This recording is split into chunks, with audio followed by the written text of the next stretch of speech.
Today, on the 1st of March, what we have is St. David's Day, where the Welsh like to celebrate St. David's.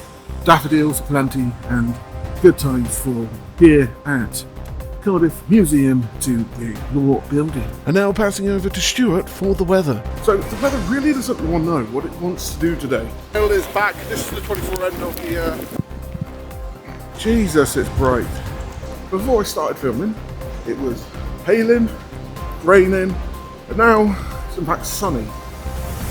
I don't really know the logic there, but I do love Wales, so let's do this. The lens today is the 24-50mm f2.8 G from Sony. Now we've had this a little bit late, but in some ways I actually feel it's a bonus. So it actually gives me a really great opportunity to try out a lens that's kind of more touristy, a little bit more of your kind of like everyday shooting lens. So the 24-50 is a bit of a weird lens because you've got a wide extended zoom, but of course you got it on f2.8, and I do tend to actually use the aperture ring. Big fan of the aperture ring, and nice to see it on here. You got your custom buttons on the side, which basically allow you to access all the functionality. Zoom in, well, zoom out I guess in this one, and then you got your manual ring there, as well as having your D-click aperture there, and then your manual focus click here. But let's give it a go and see if it's actually a fun lens to use. Cardiff Castle has pretty much got entirely Welsh flags on it today, but it tends to actually show the European countries. Today it's showing Welsh flags. As you can see, it's a bit of a weird kind of like setup because it's kind of pulls out the lens for that 24 end, and it's something that I think has been mentioned more than once in a lot of the other reviews for this particular. If I'm honest, the G lenses from Sony have been pretty excellent across the board. They offer a great kind of like starting off point into the Sony glass just in general. And when you compare the size of this 24-50 compared to a 24mm GM, a 35 GM, and a 20mm 1.8 G, they're basically the same size. Of course, this 24-50 is very much to try and reclaim some of the market from the 24-70 Sigma, and you can see that it might actually be successful. The size of it is actually pretty excellent, and for people that want just a general zoom to go on holiday with, I can see people picking this lens over a 24-70 from Sigma. Those Sigma lenses do tend to be a little bit heavy, but people are starting to gather now, and of course you've got yourself some Welsh flags appearing all over the place. Speaking of though, just going to take this photo. The lens is what you expect. It's very sharp and it does the job in which you want it to do.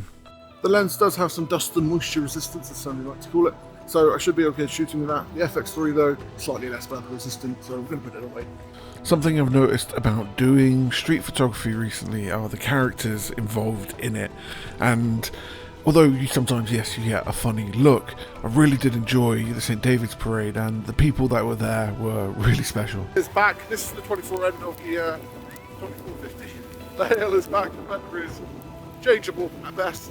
The autofocus looks pretty good. I mean, you're expecting that from a G lens, and because of the size of the actual lens, it was actually really discreet and easy to take photos with people without anybody really noticing. Street photography, I think, is a ideal kind of like area for this, because you have that 24-50 end, and then 35 is my favourite focal length to shoot at in general, so you've got pretty much all the focal range there that you really actually need. Does it take over a 24-70 in my lens setup? I don't really think so, but I do think this lens does have a place, and it's going to be interesting to see how people use it in the future, as I do think it's going to be popular. That was surprising. It was a whole host of fun, that weather. Again, this is quite a good vlogging lens actually, because it gives you kind of like the ability to do quite a bit with it. So, you like a 24, you like a 35, you like a 50. This lens puts that all into one thing. Basically, the lens is really quite cool. It's a smaller, lighter version of a 24-70 without that 70mm range. Does it replace a 24-70? I don't know.